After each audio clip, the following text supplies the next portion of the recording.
Actualité et divertissement, c'est l'émission de Laurent Ruquier et l'extrait d'une autre émission d'Europe 1. Partout, tout le temps.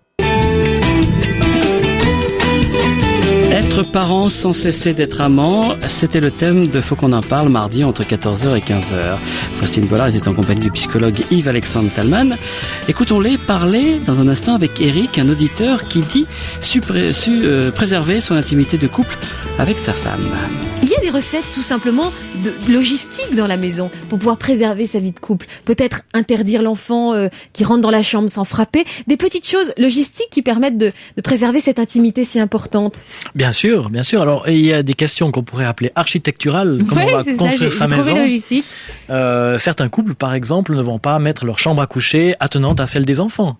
C'est clair que c'est un petit peu plus difficile, ne serait-ce que de s'exprimer avec des sons, des bruits lorsqu'on fait l'amour, et puis qu'on sait que des petites oreilles peuvent nous entendre. Vous vous exprimez avec des bruits, Yves-Alexandre? Mais bien sûr. Et on est très content pour vous. Et il est vrai que nous ne dormons pas au même étage que notre enfant. Ça a été un choix, justement, de préserver comme ça une sphère d'intimité. Et ne pas permettre peut-être à l'enfant de dormir aussi dans le lit conjugal? Alors là aussi, j'aimerais pas fixer une règle absolue. C'est vrai que dans notre couple, c'est ce qui a été mis en place, c'est que d'entrée de jeu, l'enfant avait sa chambre, il dormait dans sa chambre, et s'il veut être consolé, s'il n'arrive pas à dormir, on le console, mais il reste dans sa chambre. La chambre à coucher des parents, il comprend que c'est un espace qui ne lui est pas réservé, qui peut y entrer, il peut venir demander quelque chose, mais il en ressort. Et ça, c'est bien sûr, ça protège l'intimité des parents. Alors, Eric a décidé de faire un petit peu ça à la maison. Bonjour, Eric. Bonjour. Oui, Eric. J'ai donc maintenant 30 ans de mariage, j'ai 3 enfants. Félicitations. Je vous en remercie. C'est bon pour nos retraites. Et en fait, dès le début, mais on l'a pas fait sentir, mais on a établi effectivement, notre chambre a été un endroit où les enfants n'étaient pas les bienvenus. Forcément, le soir, on s'occupait d'eux, on allait les voir quand ils avaient, comme dit le monsieur qui était à côté de vous, quand ils avaient des chagrins et tout. Les enfants n'ont jamais dormi dans notre lit. Ça, c'est mon épouse qui avait introduit cette règle dès le début. Regardez pas la télé avec nous.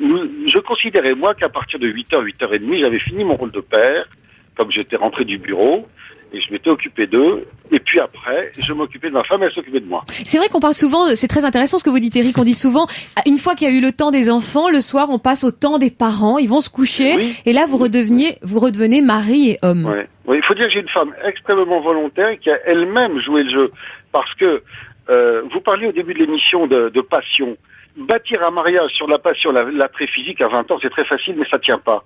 Il faut de l'amour. C'est très différent, parce que effectivement la passion va stopper à un moment donné, mais si on veut continuer à avoir une vie à deux, il faut s'aimer. Bien sûr. C'est la différence que vous dites dans votre livre, Yves-Alexandre, entre la passion et l'engagement. Et l'intimité. L'engagement, c'est encore autre chose. On peut s'engager sans amour. Ça donne pour finir des couples qui disent on est resté ensemble pour les enfants, ou parce qu'on s'est marié, ou parce qu'on a signé un contrat quelconque. Par contre, l'intimité, c'est autre chose. C'est la confiance, c'est la proximité. C'est en fait les composantes de l'amitié. Oui, mais c'est très inquiétant quand vous le dites comme ça. Non, en fait, le futur de l'amour, de la passion, c'est l'amitié. C'est l'amitié amoureuse. Mais dans le sens noble, l'amitié dans le sens où j'ai confiance en l'autre personne, où l'autre personne peut jouer le rôle de confident, que je peux jouer le rôle de confident, où je suis proche de cette personne. Remarquez, j'ai jamais entendu ou lu nulle part qu'il y a des crimes passionnels amicaux. Jamais entendu quelqu'un qui a tué son ami. Par contre, tuer son amant, alors ça c'est fréquent, la jalousie aidant. C'est ce que vous sentez, que vous vivez avec votre femme justement, cette intimité-là, cette amitié, entre guillemets, solide? Oui, absolument. On a encore des fous rires tous les deux. Et même le soir, j'ai encore un fils de 14 ans, même si les 2 autres sont au travail, parce que j'ai eu un tardillon, comme on dit. Mais c'est inné chez eux, ils ne rentrent pas. Nous avons toujours, dans les maisons que nous avons eues, j'ai toujours une salle de bain attenante à ma chambre. Je n'ai jamais partagé celle des enfants. On s'est toujours fait un appartement. Et puis, même s'il sort, on se retrouve pour lire le journal ensemble, commenter des choses. Il n'est pas nécessaire de chaque fois de se jeter l'un sur l'autre, mais je vais vous dire, on a besoin d'une vie à deux. Effectivement, l'amitié est très importante aussi dans l'amour qu'on éprouve les uns pour les autres. Ouais, c'est assez bien trouvé, ça. Merci, Eric, pour votre témoignage, évidemment, très intéressant. À bientôt, Eric. Écoutez-y. À bientôt. On a un courriel de Florence qui nous arrive. Pas facile de se faire un cinoche, un resto. Parler des projets, ça fait du bien au couple, même si on ne les réalise pas tout de suite, on en a. Exemple, parler des prochaines vacances, un voyage, même si c'est dans 1 an, parler de ce que vous allez faire quand bébé va grandir. Se projeter vers l'avenir justement en imaginant aussi ces moments où on aura plus de temps, ça fait partie des rêves qui peuvent cultiver le couple. Bien sûr, parce que lorsqu'on parle d'un projet, même si on réalise pas le projet, même si on n'est pas en vacances, c'est un moment présent où je suis avec l'autre, où je me réjouis d'être avec l'autre, où j'organise quelque chose avec l'autre, où je me projette dans l'avenir heureux avec l'autre.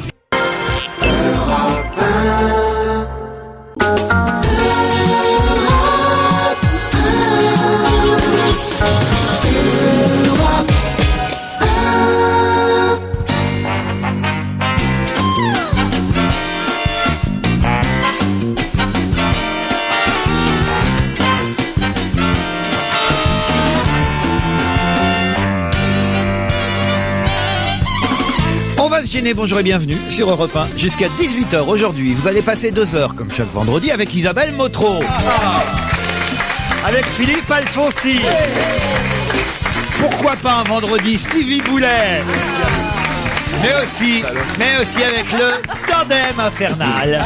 On peut dire ça. D'un côté Pierre Bénichou, de l'autre l'homme dont tout Avignon parle déjà, Gérard Miller. Eh oui. C'est exact. Non, je m'en ai tout. Vous me permettez de poser une question à mon co-couplier. Est-il vrai que vous allez au Festival d'Avignon, vous donnez un spectacle sur scène, en one-man show, standing up ou je sais pas quoi? Seul sur scène, à Avignon, pendant un mois. Stand-up, pas standing up.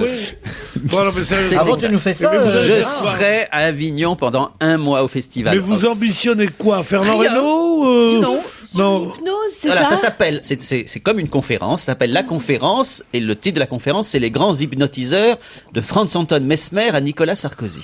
Non mais alors, est-ce que les hommes politiques sont parfois des hypnotiseurs? C'est ça. Sans le savoir. Exactement. Ils font de l'hypnose comme l'autre fait de la prose. Exactement. C'est une des thèses possibles. Vous pourriez hypnotiser Pierre Bénichou, par exemple, Gérard Miller? Il m'hypnotise déjà, il me captive. Si vous voyez les yeux avec lesquels il me regarde, mon petit Pierre. Non mais sérieusement, parce que je sais que vous pratiquez l'hypnose. Je l'ai pratiqué devant vous. Il est hypnotisable, Pierre? Non.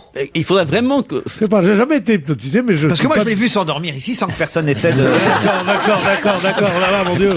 Non, mais je sais que je suis rétif à tout ce genre de choses, à savoir les clairvoyants, les voyants, tout ça. Je crois à rien, ni les signes, ni les trucs, mais tout ce qui est paranormal, je ne crois à rien, sauf à l'hypnose. Voilà. Mais l'hypnose, c'est normal, c'est tout ce qu'il y a de plus normal. On peut hypnotiser quelqu'un et même lui faire avoir ses pensées.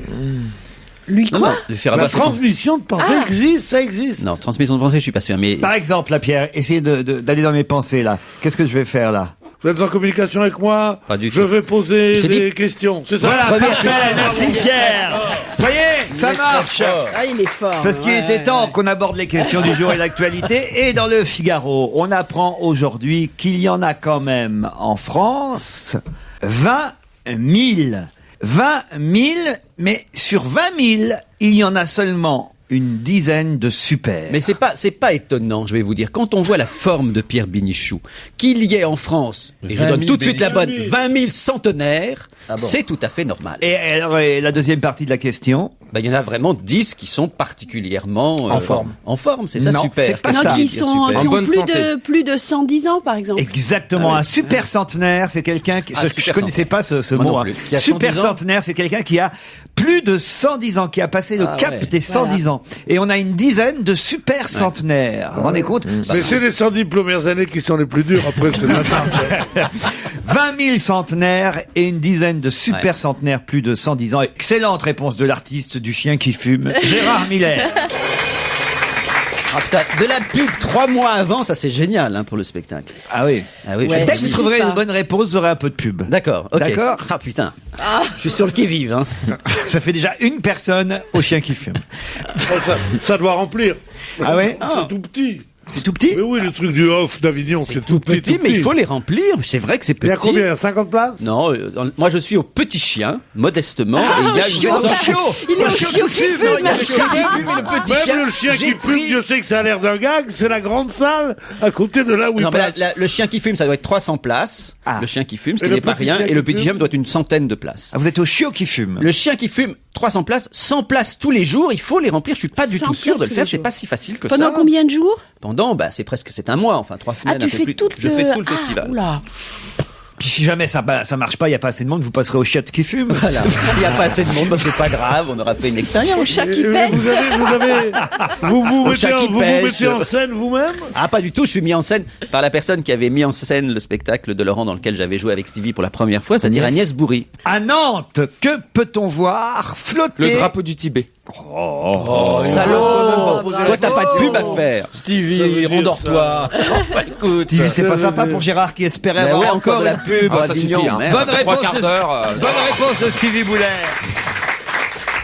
Le drapeau tibétain sur la mairie de Nantes, c'est Jean-Marc Hérault, Hérault. président du groupe socialiste à l'Assemblée nationale, qui l'a fait flotter sur sa mairie, Voilà. où il vient d'être élu. Vous trouvez que c'est une bonne idée pour appeler Pékin à faire cesser Non, les c'est une violences? très mauvaise idée, ça fait chier de voir des drapeaux, on sait pas ce que c'est, tout ça. C'est pas ça qu'il faut faire. Ce qu'il faut, c'est attaquer la Chine directement. Ah oui. Il faut attaquer la Chine, mais bien sûr, on est dans le même truc que de se dire, est-ce qu'il faut aller aux Jeux Olympiques avec Hitler, là, à Nuremberg, comment ça s'appelait, les Olympiques de Nuremberg, le Nuremberg et tout ça. Oh, est-ce qu'il faut y aller? Non, il va peut-être dire des trucs sur les Noirs, sur les Juifs. Ça. Il fallait pas y aller, il fallait lui casser la gueule d'abord. Les Chinois, on est marrons avec les Chinois. C'est fini. C'est peut-être un peu tard déjà, vois-tu, c'est ça qui l'Occident est ennuyeux. mort maintenant. Et on est là, oh, quel merveilleux pays. Oui. Ils font 42% de croissance, ils font des trucs, oh là là, la gastronomie, mais évidemment, on est foutu. Il faut défendre l'Occident bec et ongles. C'est d'un faux Ça veut cul, dire- je trouve, cette histoire de boycott de la cérémonie d'ouverture. Bien Mais sûr, alors d'un faux cul. bien sûr. Mais alors, ou on boycotte pas, mais c'est Bien tout. sûr. Enfin, c'est On va, invraisemblable, cette histoire, on va se enfin. concerter pour savoir si on boycotte la cérémonie d'ouverture. Et en plus de ça, on n'a quand même pas le leader de ceux qu'on défend. C'est quand même un curé, quoi. C'est quand même. Oh non, non. Mais oui, Non, là, mais tu oui, déconnes. mais oui, c'est la calotte. Enfin, la pire des calottes. Avec à la mode de Christian Dior. Là, Non, avec c'est les pas ponchers Je pareil. et tout. résume, il faut attaquer Non. la Chine, il faut enfermer le Dalai Lama. Oui, Sur la Russie, t'as Dalai quel point Lama, de il vue? faut lui mettre un complet cravate. On va le faire bien d'abord. Et lui faire pousser les tifs. Et qu'il nous emmerde plus avec son Je suis bon pas Dieu et ses d'accord, machins. Pierre, je suis pas d'accord. Attends, moi je Non, mais- préférais les mais- curés mais- en uniforme que maintenant tu les reconnais même plus. Ils peuvent parler à tes enfants et toi. Non. Je préfère qu'ils soient en uniforme l'autre. La Non, Non, c'est vrai, t'as raison, calotte, t'as c'est raison. le Dalai Lama, c'est ça dont tu parlais? Vraiment, ouais. J'avais pas compris, Bien sûr. dis donc. Mais quoi, c'est quand même ce contre quoi, depuis Voltaire, on s'est toujours dressé. Oui, enfin là, il s'agit d'un chef politique Absolument, oui. plus que Oui, mais alors, mais non, mais pas de- religieux, en l'occurrence. Pas de militaire et pas de curé à la tête des États. Il y en a marre on le sait depuis la Grèce antique, tout ça. Alors arrêtons de Et c'est faire une ce raison temps-là. pour leur taper dessus, les Non, enfermer, c'est pas les une raison pour leur torturer, taper dessus. peut-être Je pas, dis qu'il hein. faut le défendre à mort, ce type, mais Dieu que c'est difficile à défendre quelqu'un qui s'inspire de l'au-delà. Voilà. Comment on pourrait attaquer la Chine, là? Faut qu'on s'organise. Attaquer la Chine par la face nord. À Non, pied. à pied. Ça, c'est- la Chine, c'est toujours à pied. Non. Ce que je veux dire quand je dis qu'il faut Oui. attaquer la Chine, Oui. évidemment, je veux pas faire la guerre à la Chine, puis en plus, je ne veux pas tout ça, puis on gagne, est-ce qu'on gagnerait, je suis contre la guerre, ça. Puis on Je veux dire perdrait, qu'il surtout. faut arrêter d'avoir cette sorte d'admiration béate pour des gens parce que leur régime est en train de bouleverser un peu l'économie de la région et qu'on est là à dire c'est bien.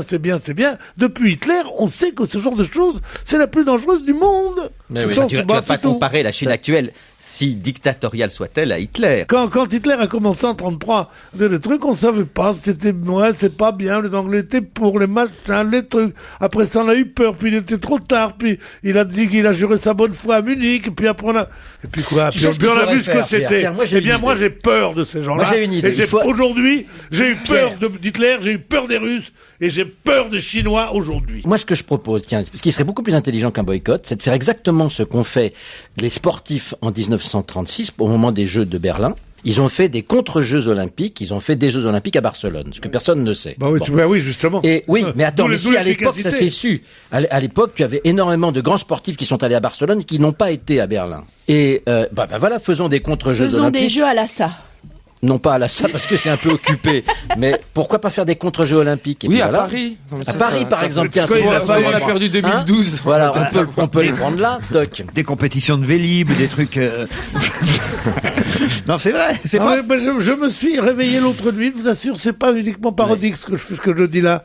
Je dis ça parce que je me suis réveillé l'autre nuit avec une peur panique de la Chine. Ah je oui. me suis dit, mais si on était fous, si tout ce truc dont on dit cette croissance formidable, Ouais, c'est vrai. parce qu'il y avait tout un numéro de match où aller dîner dans les meilleurs restaurants chinois maintenant qui sont devenus meilleurs que les Champs-Élysées, enfin, et dis mais on est fous. Ouais, ça, Ils je peux sont en témoigner. train- on n'existe plus, nous. C'est pas On fait- n'existe plus. L'Occident n'existe plus. Et moi, l'Occident, moi qui suis de gauche, je crois à l'Occident. Eh ben oui, excusez-moi. C'est comme ça. Et moi, je t'ai dit d'ailleurs, rendors-toi, mon Pierrot, c'est pas si grave que ça, on en parlera demain, il faut préciser. Où est-ce ça. qu'on va pouvoir voir 30 000 ch'tis réunis? Mais qu'on me parle plus des ch'tis. Parce que Dieu sait que j'ai eu peur des Chinois, mais j'ai encore plus peur des ch'tis. Ah non, cette invasion des ch'tis, mais l'invasion chinoise, ce sera de l'eau de vaisselle à côté. Ils sont là, ils sont contents, ils ont un sourire. C'est atroce quand même. On a montré des populations un peu abruties, comme ça, on dit, ils sont sympas quand même. Et depuis, c'est devenu le phare de l'humanité. Alors, voilà les ch'tis. Enfin non, quand même. On peut pas dire que les ch'tis sont abrutis, on a des tas d'auditeurs dans le Nord qui sont adorables. Ah, sauf les auditeurs du Nord. Dans le village, là où a été tourné le film, on verra les 30 000 ch'tis. Non, Dans le sud de la France, au Non, contraire, non, paradoxe. Dans le Nord. non. Est-ce que c'est à Paris? À Paris. Est-ce qu'ils seront reçus tous à l'Élysée qui, Non, non. fera une grande Ce réception sera à pour 30 000 l'occasion personnes? d'une projection du film. Non plus. Ah, ils défileront sur les Champs-Élysées. Il y Non aura plus. un salon du ch'ti. Non.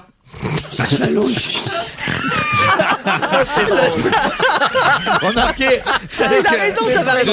ça va arriver. Ah ouais, ouais, avec Il le va y avoir maroilles. forcément un salon du ch'ti dans les 6 mois qui viennent. C'est obligé. Choisissez Il va y votre avoir un ch'ti. con qui va avec un stand frites, l'allée des moules.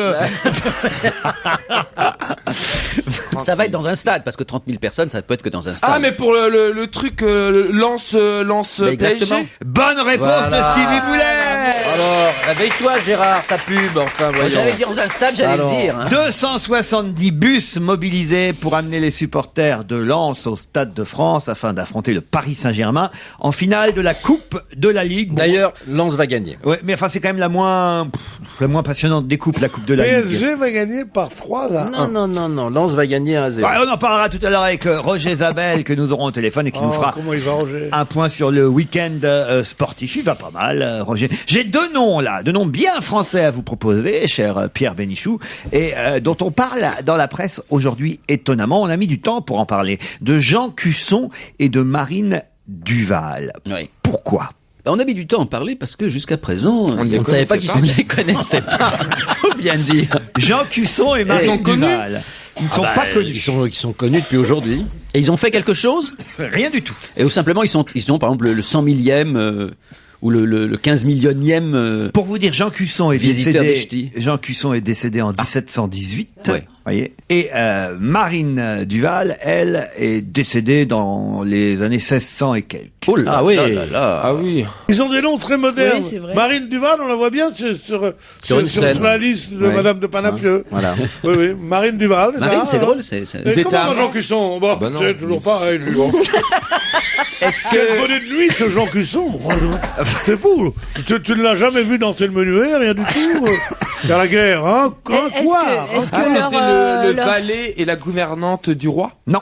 Je crois que ça peut prendre un moment, cette question. Ah oui, est-ce ça, que c'est leur- sûr, ça. Est-ce que leurs os ou leur squelette exactement, leur auraient reste. été déterrés Pas du tout. Est-ce que c'est en rapport avec la monarchie? Pas du tout. Est-ce Est-ce qu'ils qu'on leur ont eu rend une hommage récompense? On leur rend hommage indirectement, mais en tout cas, On a retrouvé leur tombe. Non. pas c'est du lié à un musée, à une exposition? Non plus. On a baptisé une rue ou quelque chose comme on ça a, avec on leur a nom. refait. Non, à mon avis, je Est-ce crois qu'ils se deviner. sont connus tous les deux? Oui, c'est surtout. Je ne sais pas s'ils se sont connus, mais en tout cas, ils auraient pu se Ils croiser à étaient un moment donné. contemporains, oui. C'est On quoi, a les années refait leur 1600? visage. On a refait leur visage grâce à leurs ossements. Pas du tout. 1600 combien pour la. pour Ah bah, Marine Jean Cusson est décédé en 1718. 98. Oui. Et on nous dit que Marine Duval était à peu près, oui, voilà, c'est ça, de 1650 à 1700 à peu près, voilà. En tout cas, aujourd'hui, ils seraient surpris si on leur apprenait que... Mais on va leur rendre hommage ensemble. On leur rend pas hommage. Est-ce que ça n'est pas lié à leur prénom, justement? Pas du tout. Ça a à faire avec Louis XIV? Non plus. Alors patronyme? Non plus. Non plus. Ils vont exister d'une manière ou d'une autre. On va écrire leur nom quelque part. Non. Est-ce que vous avez bien posé la question, Oui. Laurent? Oui. Ça va être des personnages d'un film, peut-être? Non plus. Non? Ah bon? Ils sont morts de mort naturelle ou ils ont été assassinés ou... Est-ce qu'on va les voir? Est-ce qu'on va voir leur portrait? Non. Est-ce qu'on va dire leur nom? Oui, la preuve, il y a déjà des articles. Là, dans Libération, j'ai tout un article qui nous parle de Marine Duval et de Jean Cusson. Jean Cusson et Marine Entre Duval. ici, Jean Cusson. Ils étaient amants, non? Avec non, ton ils sont pas croisés. Est-ce qu'ils font partie de l'arbre généalogique d'une même personne? Ah, ça commence à être intéressant. Ah voilà. Alors attention, sur la piste. C'est un bout de la réponse, pas tout à fait. Jean Cusson et Marine Duval, c'est pas l'arbre généalogique de Sarkozy. Ça. C'est pas lié à l'arbre généalogique d'une personne, d'une seule personne. De plusieurs personnes. De deux personnes. Marine sur l'un et Jean sur l'autre. Bravo, Gérard. Bonne réponse de Gérard Miller qui sera à Avignon. Non, ça marche pas. Laurent, deux personnes qui aujourd'hui vivent ensemble. Pas du tout. Est-ce que ces personnes Qui ne ont les vivent mêmes... pas ensemble, mais qui se connaissent. Ah ça oui, ils se connaissent. Oui. Est-ce que ce s'affrontent? C'est des s'affrontent. Qui s'affrontent? À Paris. Voilà. Bertrand de la C'est Noë. Royal et Hollande. Non. Bertrand de la Noë. Mieux que ça, évidemment, franchement. Nicolas Sarkozy. Mais non, beaucoup mieux que ça encore. Georges Bush. Non. Ah ben voilà, Barack Obama et Hillary Clinton. Bravo Gérard Miller. C'est pas vrai. Ah mais non, c'est pas possible. Mais bien sûr, ce sont les ancêtres. Si Marine Duval, une Française, n'avait pas émigré en Amérique au XVIIe siècle, Barack Obama n'existerait pas. Une société historique qui remonte l'arbre généalogique des candidats à la présidentielle aux États-Unis a en effet découvert un ancêtre commun à Barack Obama et à Dick Cheney, pas à Hillary Clinton, et cet ancêtre commun, c'est cette Française Marine Duval. Hillary Clinton, elle, de son côté, a aussi un ancêtre français, originaire de la région de Rouen, qu'elle partage avec Angelina Jolie, d'ailleurs, qui est sa cousine au 11e degré. Angelina Jolie est la cousine au 11e degré de Hillary Clinton, alors qu'Amy Winehouse est la cousine au 12e degré de la candidate. 12 degrés 5, même. Pour moi, ça me fait penser à la théorie du complot, quoi. Ce genre de truc. Et c'est Jean Cusson, les Américains sont européens à la base. C'est Jean Cusson qui est l'ancêtre de Hillary il fallait le Clinton. savoir. Voilà. C'était rigolo comme question. C'était très, très bien. Jean Cusson et Marine Duval ignoraient que 3 siècles plus tard, eh bien, leurs descendants s'affronteraient à la présidentielle. Ça, il l'ignorait complètement, Ouais. ça c'est vrai. Mais Ouais, pas ouais. nous, pas moi, qui serait Jean donc Cusson, à Avignon. Ah, je m'excuse, c'est une bonne réponse, hein, le public est témoin. Absolument. Alors un petit peu de pub. Au chien qui fume. Voilà, au petit chien. Vous avez fait votre arbre généalogique, Pierre Bénichou? Non, je peux pas faire mon arbre généalogique, moi. Ah bon? Ça, c'est dans les sables du désert depuis. Moi, je peux faire mon grand-père et après, c'est fini. Mais qui sait sous quel chameau tout ça est enfoui. J'ai pas d'arbre généalogique, non, j'en crève. Je peux vous le dire. J'en crève de pas avoir l'arbre. Tiens, pour Noël, je me dis, qu'est-ce que tu veux? Je dis, je voudrais un arbre. Je dis, un arbre. Ah non, je voudrais un arbre généalogique. Personne ne me le donne jamais, je n'ai pas d'arbre. Je n'ai pas d'arbre chez moi, c'est pour ça. J'ai fait tout raser chez moi. T'as faut du béton partout. Stevie, Ça, je vous peux avez rien des dire. boulets qui datent de longtemps? Qui traînent depuis un certain temps. Moi, j'aime bien mon nom de famille. Ça nous fait plaisir, alors. C'est pas mieux que Bénichou, Cruquier ou Alfonsi. Oh non, ça fait moins chic. Ça fait moins français que Bénichou ou Alfonsi, quand même. C'est vrai. Maxime Le Forestier, Restons amants. C'est le premier extrait d'un nouvel album qui sortira le 19 mai. C'est toujours un événement, un album de Le Forestier qui sort. L'album s'appellera L'air étrange. Tiens, c'est bien un mystère ce titre d'album. L'air étrange. Pas l'air ailleurs. E-R-E, l'époque étrange que l'on vit, évidemment. Restons amants, Maxime Le Forestier.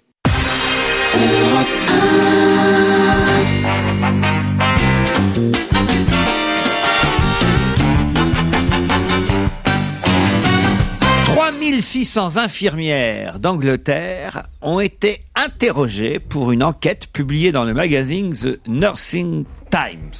Qu'est-ce qu'à vous Une infirmière britannique sur 10. Qu'elle a tué des gens. Non. Qu'elle a aidé à mourir, non? Non. Qui s'occupe Qu'elle a d'enfants. couché avec le docteur? Non. Qui s'occupe d'enfants spécialement ou pas forcément? Non. Est-ce que c'est lié au fait que sous leur blouse, C'est Florence de Bruxelles qui Florence. nous envoie régulièrement des questions, qui a découpé cet article. Qu'elles ont aidé des messieurs, des patients qui étaient un peu seuls, comme ça, à retrouver une sorte de vie sexuelle. Écoutez, je vais vous accorder la bonne réponse, Pierre Bénichou, puisque une infirmière britannique sur 10 estime acceptable d'avoir une relation avec un patient. Bonne réponse de Pierre Bénichou. Et c'est normal. Faut juste tomber sur la bonne. Hein. Non, si t'es une patient, sur 10, c'est pas terrible. Si t'es patient, tu y arrives. En fait, tu les comptes parce que il y a des services. Il y a si tu restes au moins 2 jours à l'hôpital, t'en vois bien 10. Donc tu comptes 1, 2, 3, 4. Et sur la 10e, tu sautes. C'est la 10e, elle me dit, non, monsieur, mais comment? Les 9 autres ont déjà dit non. Vous y croyez à ce sondage? Ça paraît étonnant quand même, non? Mais moi, je suis sûr que oui. Ah oui? Les infirmières, c'est vrai, quand elles sont là, qu'elles voient des malades, elles voient un type qui est en train de mourir, je fais le coup chaque fois, moi. Je meurs. Et elle me dit, faites un vœu. Moi, je dis, faites une pipe. mais on ne précise pas si c'est avec des malades une fois guéris.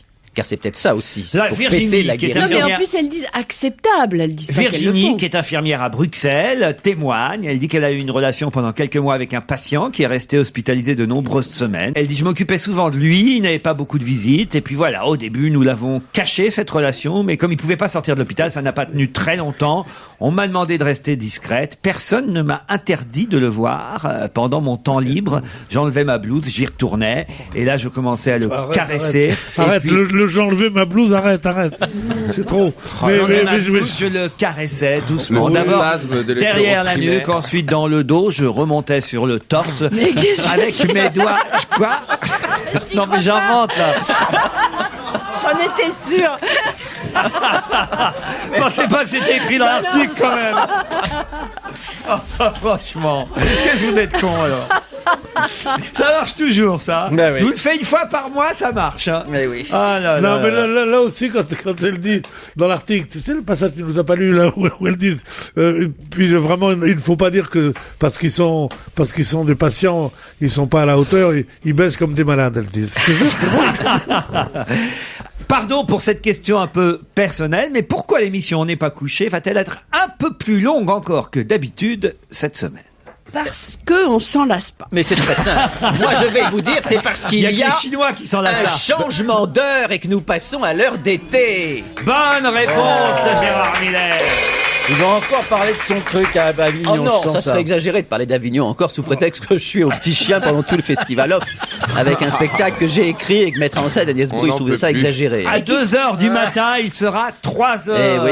On passe à l'heure d'été. Et alors, c'est pile poil le moment où nous, normalement, à 2h, on n'a pas tout à fait terminé l'émission. Ah, c'est génial. Ça. Alors, ça veut dire que si vous restez jusqu'au bout, vous allez devoir rester jusqu'à peu près 3h. C'est-à-dire 3h15. Parfois, l'émission va jusqu'à 3h moins le quart. Ça, c'est arrivé 3h moins le quart. Ça fera 4h moins le quart.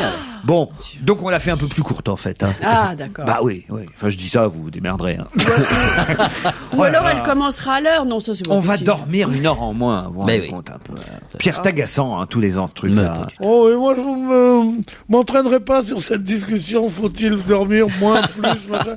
Ça m'intéresse pas, j'ai rien à foutre. C'est vraiment le problème que se posent tous les imbéciles. À savoir, est-ce qu'il vaut mieux et machin. Et vous êtes pour que ce soit férié, vous le lundi de Pentecôte c'était le sujet de, je crois, de Jacques Pradel aujourd'hui. Hein. Avec les vacances scolaires, après qu'il faut tenir les places en train bien à l'avance.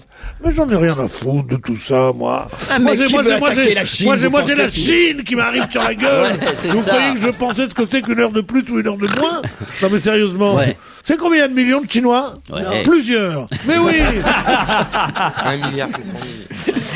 Les médecins allemands en sont malades. Ils devaient opérer une Allemande dans un hôpital de Bavière de la jambe. Et qu'ont-ils fait? Ils se sont trompés. Ils se sont trompés de jambes. Non, ils ont opéré du bras. Non. Ils ont opéré une autre partie du corps. Oui, ça, oui. Ils l'ont fait accoucher d'un enfant qu'elle ne portait pas. Non. Ils lui ont Est-ce que cette coupé la personne est jambe. vivante Ils lui ont coupé la mauvaise jambe. Non, Elle non, est vivante? Non, elle devait se faire opérer de la jambe. Ils n'ont coupé aucune jambe, heureusement. Ah, ils l'ont rendu stérile. Non, non. Mais est-ce qu'elle est toujours vivante, cette pauvre dame? Elle est toujours vivante, mais sauf qu'ils avaient inversé les dossiers de 2 patients. Ah, et bon. alors, qu'est-ce qu'ils lui ont fait? Une ablation du sein? Non. Ils ont retiré quelque Une chose? hystérectomie. Alors ils lui ont en fait retiré. Il y aurait plutôt. Ils ont changé de sexe. Ils Son croyaient que sens c'était de une opération l'humour. de Ils transition. lui ont Ah, retiré ils lui son ont sens mis de un l'humour. rein artificiel à la place de son... Non, ils n'ont pas mis un nouveau rein. Un foie, un estomac? Non. C'est dans le... L'appendice? Non. C'est au niveau du On ventre? se rapproche. L'appendice? Ah ben là, c'est sexuel. Un nouveau côlon? C'est-à-dire Un nouveau trou du cul, quoi. un nouvel anus. Bonne réponse de Stevie. Ah bah son mari va faire la gueule, hein. Enfin quoi que son mari. En plus, c'est épouvantable parce que tu racontes ça, personne ne va te prendre au sérieux. Ah là, bah dis, tu te réveilles le Les gens matin, t'as vont pas le rire, moral, quoi. dis. T'imagines? Alors, remarque, tu t'en aperçois peut-être pas tout de suite. C'est pas la première chose qu'on voit. Enfin, ça lui fait une belle jambe. Parce que... Non, mais c'est quand même terrible. Vous rentrez pour vous faire opérer de la jambe, vous repartez avec un nouveau trou du cul, franchement. En plastique? Ah, c'est Gérard. Et c'est là qu'on voit que la communication patient-médecin ne passe pas très bien. Elle a porté plainte, je suppose. Oh non. Non, parce qu'on va suivre l'affaire. je Oh pense. non, Tu sais, ça peut arriver. Hein. Ça peut arriver. Mais non, je sais pas si il s'arrange à l'amiable, s'il y À a une l'amiable. assurance au niveau du truc, ou je sais pas. Allez, un peu Mais c'est d'humour, une affaire madame. à C'est Bill. très rare. C'est très rare. Même rigoler. Marlène Dietrich faisait assurer ses jambes, mais c'est rare. Les femmes qui font assurer leur cul, quand même. C'est vraiment- L'Allemande a logiquement décidé de porter plainte contre l'hôpital tout en se faisant opérer dans un autre établissement pour la jambe. Ah oui, parce que ça lui a pas guéri la jambe du tout. Bah non. Ah non. Et puisqu'on a des choses incroyables Oui, dans continuons.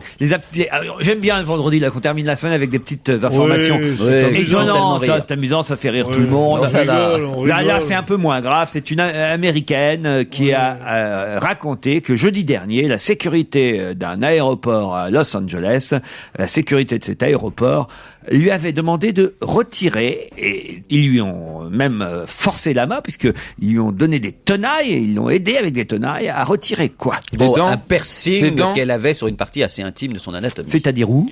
Elle Sur le avait au clitoris? vagin. Pas au vagin, sur le Gérard. Non, sur le sein. Sur le. Des piercings au téton, bonne Voilà. réponse de Philippe Alfonsi. N'est-ce pas? Le spécialiste de la chose. Piercing au téton, on a l'impression que c'est une recette de cuisine. Qu'est-ce que vous pourquoi prendrez? Il y a piercing au téton, après il y a ré au capre, et après... et après il y a poulet au cresson. Vous n'avez pas de piercing au téton encore, Stevie? Ah non, Ah non, ça fait mal. Oui. Comment ça fait mal? Parce que moi j'ai fait une fois au nombril ou à l'oreille, ça fait pas très mal, mais c'est hyper sensible en fin de compte Non, c'est les pas vrai. tétons, et Bah, ça le fait téton super est mal. érectile. Ouais, non, ça fait très mal. Non, puis non, je suis pas très piercing, tatouage. C'est et pas tout. très percé. Mais il fallait me le Si, je vais dire. peut-être me faire les armoiries de la reine, je sais pas. Mon tatouage. Ah bah tiens, justement, on n'est pas revenu encore là sur Ah oui, le alors. voyage présidentiel. Bien là. sûr. Tout bénéfice, hein, je vous l'avais vu un peu, la cote, oh là la là cote là. d'amour du président, Incroyable. l'impression qu'a laissé la première dame de Oh, France c'est en formidable, Angleterre. ça. Hein, C'est Pierre. fort, mais où on est tombé quand même, non? Ouais. La France, quand même, plus grand pays du monde, bien connu. Va en Angleterre, ces sauvages allemands, là, qui parlent l'anglais. Bon, j'ai la famille d'anglais. Et on est en train de trouver absolument fabuleux qu'on ne soit pas de torcher le cul avec la serviette ou curer les dents avec la fourchette. Mais évidemment qu'on a des manières. Oh là là, ils ont pas fait une faute. Mais quelle faute on va faire? On sait pas se tenir à table quand on est président de la République, quand on est princesse italienne. Sarkozy, c'est pas on toujours le ne sait cas, pas, hein. on ne sait pas dire bonjour madame. Pierre, est-ce qu'il faudrait pas aussi attaquer les Anglais sur le chemin Oui, ah ben, d'attaquer sur le champ, même, ça, la alors. Chine? Attaquons les Anglais. Ouais. Franchement. Non. Ah non. Non, Parce parce que que si on l'anglais- les attaque, ce sera avec L'anglais les se Anglais. conduit très bien en temps de guerre. Ça, c'est certain. Mais en temps de paix, c'est une horreur.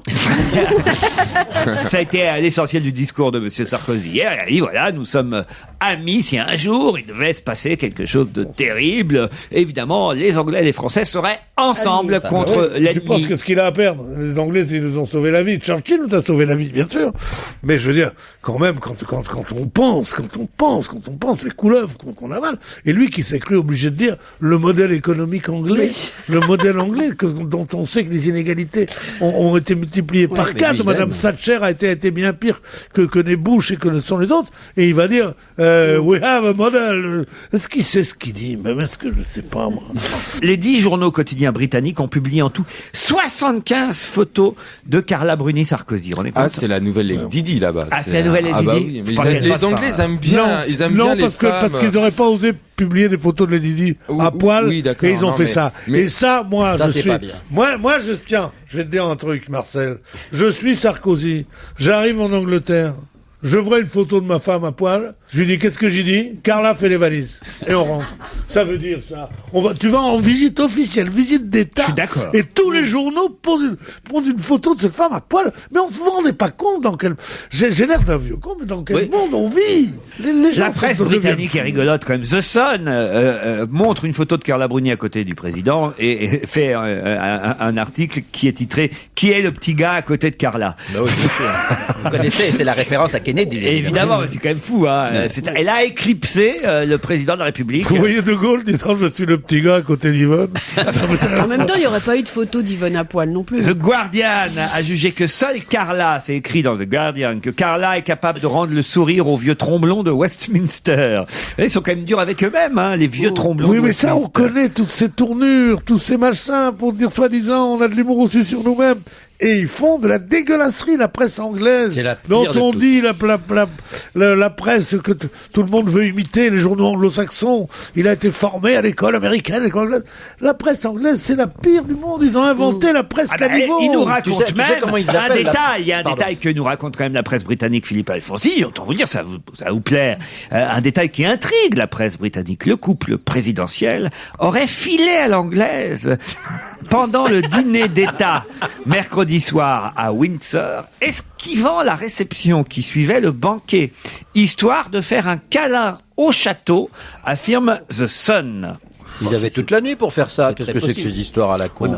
Nicolas Sarkozy a confié avoir été très ému par l'accueil fait à son épouse, qui, dit-il, a fait honneur à notre pays. C'est-à-dire, je pensais que ça a un peu émoustillé le couple présidentiel. Ils ont dit à la reine, bon, c'est bien gentil tout ça, mais nous, on a autre chose à faire. Et crac, crac. Bon, on peut être content de ce voyage quand même. On est vachement content. Non et non, on n'a pas à être content. Non, on n'est pas content. On n'a pas à être content de ce voyage. Ça veut dire qu'il est naturel et normal, et ça n'appelle ni contentement ni rien d'autre, aucun sentiment qui n'est pas fait, qui n'est pas fait de tache sur leur cravate. Enfin, je veux dire. Non, mais c'est pas ça qu'on dit. Quand Jackie Kennedy est venu à Paris, tout le monde à l'époque l'avait salué. L'avait trouvé formidable.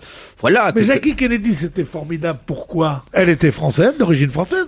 Et ensuite, et surtout, elle était la compagne d'un homme qui s'annonçait comme le sauveur d'un monde, et celui qui allait vraiment nous jeter dans le siècle suivant, et c'est celui qui était pour la paix, pour l'émancipation des Noirs, pour ça, c'était les nouvelles frontières. La nouvelle frontière, ça a été quelque chose de formidable. Ça a été un espoir. Le pauvre, il a été abattu au bout de 3 ans.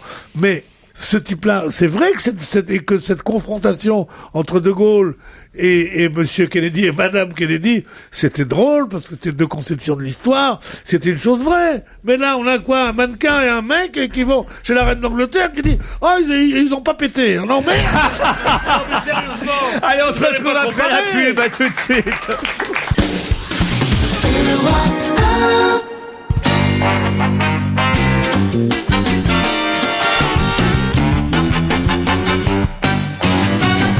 Au téléphone, Jean Sarrus. Ça vous dit quelque chose, Jean Sarrus, tout de même? Oui, le petit Jean. Tu vas bien, mon petit Jean?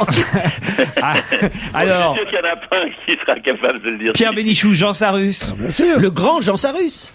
Bonjour à tous. Je vous écoutais, c'est bien. Il y a personne qui roule à gauche, c'est vous. Hein. Enfin, je veux dire, sur la route, en voiture. Vous voulez dire qu'on n'est pas britannique du tout? Apparemment, enfin, je sais pas. Il m'a semblé lire entre les lignes. Qu'est-ce que vous dites, Stevie? C'était pas le chanteur des Charlots? Bravo, Stevie Boulet. On a parlé hier avec Virginie Prada. C'est le plus jeune d'entre nous qui a reconnu un des Charlots.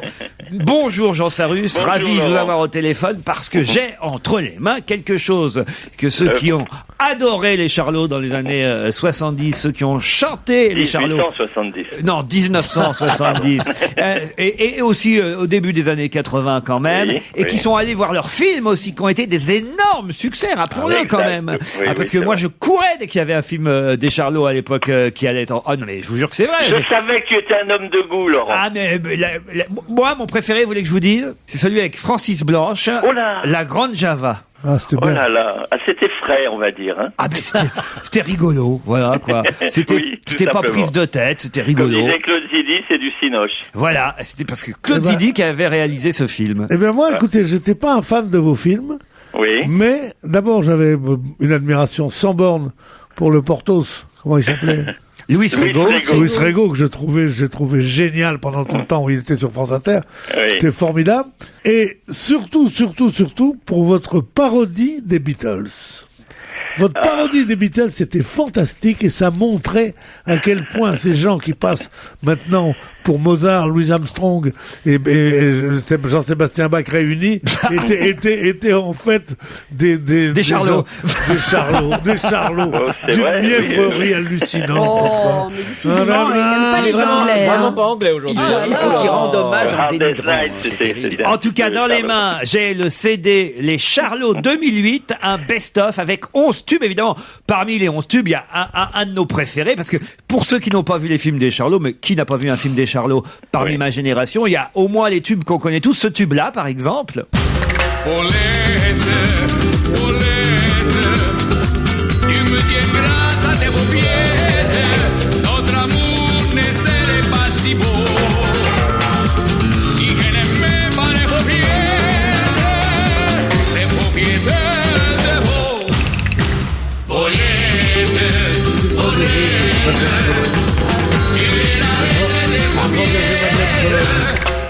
a chanté les minettes, on n'a pas chanté les paupiètes. Pourtant je connais Place Wagram, un hidalgo qui chante à sa femme, le soir à l'entrée de l'usine. Mais alors dites donc, je suis un peu déçu, c'est de nouvelles versions ça. Mais oui, c'est des nouvelles versions, et il y a des gypsies qui jouent derrière, non, c'est Ah mais moi je préférais la version originale, attends, et Paulette, tu es la reine des paupiettes, pom pom, notre amour ne serait pas si beau, si tu n'avais pas les paupiettes de vos pom pom. Oh, bravo à tous. Non mais on a tout réenregistré tout à fait dans l'esprit, la philosophie a été respectée. La philosophie. Évidemment, la deuxième chanson que je préfère sur votre CD intégral Best Of, c'est une chanson que j'impose ici à tous mes chroniqueurs régulièrement. Ah oui. Merci patron. Merci patron. Oui. Quel plaisir de travailler pour vous. On est heureux comme des fous. Merci patron. Merci patron. Merci patron. Merci patron. Ce que vous faites ici-bas, un jour Dieu vous le rendra. C'est génial cette chanson, Gérard. C'est formidable. Elle est sortie en janvier ou février 68, évidemment, on n'avait pas prévu mai 68, mais ça a été très rigolo parce que c'est tombé à pic avec le hasard, et je me souviens que des amis qui étaient en tôle à ce moment-là, au mois de mai, ils me disaient qu'après, ils chantaient Merci Maton en tôle. Merci Maton, merci Maton.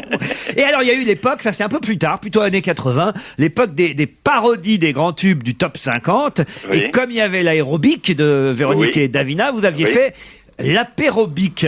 Cet apérobic a cartonné aussi. Un carton, à mon avis, votre album CD, parce que franchement, c'est rigolo de retrouver ces titres des Charlots. Et il y a eu un autre tube dans les années 80, c'est le tube Chagrin d'amour. C'est 5 heures du mat, j'ai des frissons. Et ça aussi, vous aviez fait une parodie. Et c'est devenu Chagrin de Labour. Chagrin de Labour. Et est-ce que la parodie a été un succès comme l'original?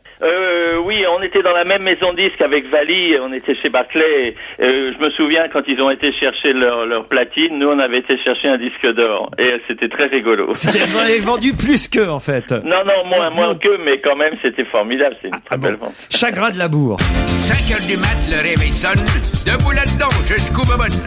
sautant du lit, le visage tout froissé, la Marie fonce dans les WC. Pendant que je tête une cigarette, ma chère moitié se met à crier « Y'a plus de Kleenex, la boîte est vide, elle me saoule, me saoule, me saoule !» Pour pas que Bobonne se désespère, je vais t'y chercher du papier de verre. Siple les pieds nus, je dérape sur le lino, j'ai l'arrière-train qui est pété en 2 morceaux. L'autre pique sa crise, elle entend trans, c'est une journée grise qui commence. C'est là qu'on reconnaît le tube. Voilà. C'est encore meilleur quand on le réécoute que quand on l'écoutait. C'est formidable. Mais d'où vous est venue cette idée de faire un comique campagnard comme ça avec l'accent qui n'existe pas d'ailleurs? C'est Gérard Rinaldi qu'on n'a pas cité encore. Oui, bien sûr. Gérard Rinaldi, était... les téléspectateurs ont connu par la suite aussi grâce à Marc et Sophie, rappelons-le, puisqu'il était le vétérinaire. C'était le beau de la bande. Ah, vous l'aimiez bien, vous. Je sais pas, il me semble que c'était un peu qui continue à cartonner au théâtre de Boulevard. Il a eu un gros succès il y a encore 1 ou 2 ans à Paris, une des pièces qui a le mieux marché. Avec Grâce de Capitani. Voilà. Oui, il avait repris le canard, oui, c'est vrai, tout à fait. Oui, mais Gérard faisait des imitations à table en tournée quand on accompagnait Antoine ou quand on faisait du rock'n'roll. À table avec un petit rosé, allez hop, c'était les voix de l'époque, il imitait toutes les voix à merveille. Pierre Freinet, c'était Sacha Guitry, c'était Michel Simon, c'était François Perrier, toutes ces voix très typées du cinéma français. Et donc, de par le fait, il a fait les accents du terroir aussi. Mais il y a eu, alors après, les films, évidemment, sont assez incroyables. Quand on regarde aujourd'hui, j'ai dans les mains, là, d'un seul coup, la filmographie. Moi, j'ai cité, il y avait le tout premier qui était la Grande Java, qui était un match de rugby, si ma mémoire est bonne. Oui, c'est ça. Les Bidas en folie, les fous du stade. Ça, on devrait le repasser au moment des JO, les fous du stade, parce que c'est sur les Jeux Olympiques et sur le dopage, si ma mémoire est bonne. Il y a beaucoup de oui, tout à fait. Il y a beaucoup de rediff sur le câble quand même, énormément. Les Charlots font l'Espagne. Il y avait un très marrant aussi, et je vais vous dire, je l'avais même en bande dessinée, parce qu'il y avait des bandes dessinées des films qui sortaient à l'époque. Je me souviens de ça. Le Grand Bazar, où on parlait des petits commerçants, du petit épicier. Je crois que le petit épicier c'était Galabru d'ailleurs dans le film, qui luttait contre l'arrivée d'un supermarché à côté de chez lui. Michel Serrault. Toute votre éducation n'a pas été faite par les Charlots. Il y avait un seul cinéma de quartier près de chez moi, sur les hauteurs du Havre. Je n'avais pas le droit de descendre en ville pour aller au cinéma, donc je faisais des petites économies pour aller au seul cinéma de quartier qui diffusait que des films des Charlots. Dès qu'il y avait un film des Charlots qui sortait, j'étais fou de joie. Si vous voulez, je les ai tous vus. C'est rigolo. S'il y avait eu Otto Preminger ou Fritz Lang, peut-être que vous seriez devenu ma vie aurait changé. Je serais actuellement sur France Culture à me faire chier avec vous.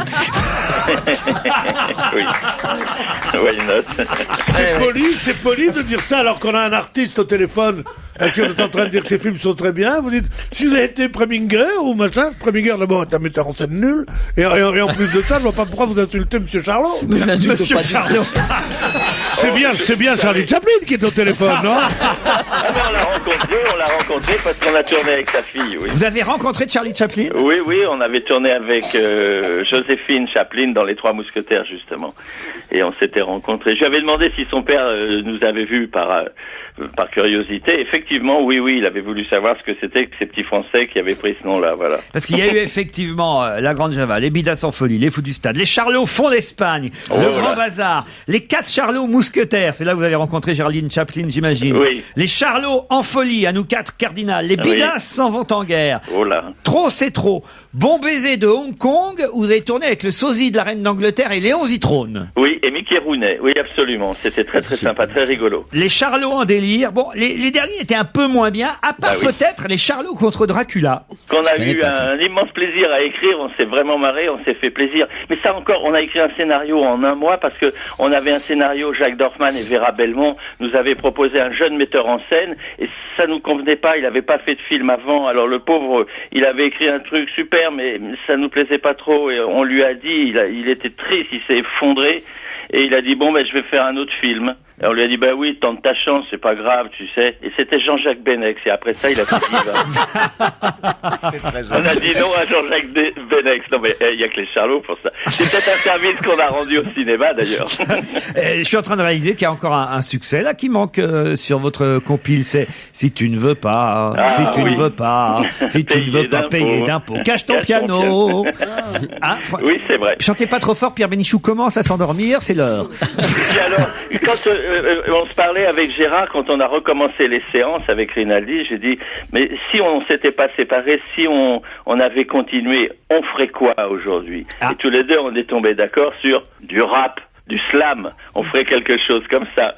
Mais avec notre âge vu par nous aujourd'hui, et on a rajouté 2 bonus. J'allais y venir parce qu'effectivement, il y a 2 chansons inédites sur cet album. T'as les 60s, c'est le 12e titre, et le blues du fumeur, qui est évidemment énormément d'actualité, c'est pas par hasard. Le blues du fumeur. Pour terminer cet entretien, on va évidemment écouter en entier cette nouvelle chanson des Charlots sur la compile Les Charlots 2008, les 40 ans des Charlots en quelque sorte. Oui, c'est ça. Merci Jean Sarus. Merci Laurent, merci à vous tous. Parlons-nous.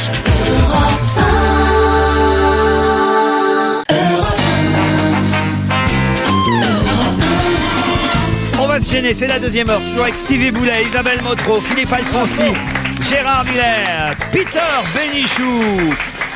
On a vu monter Diego Maradona dans une voiture. Oui. Mais évidemment, vous allez me dire, c'est pas un événement, c'est pas un sujet d'actualité. Ben, pourtant, si, puisqu'on en parle dans la presse, pour quelle raison, de quelle voiture s'agit-il? Une voiture de police, bien sûr. Non.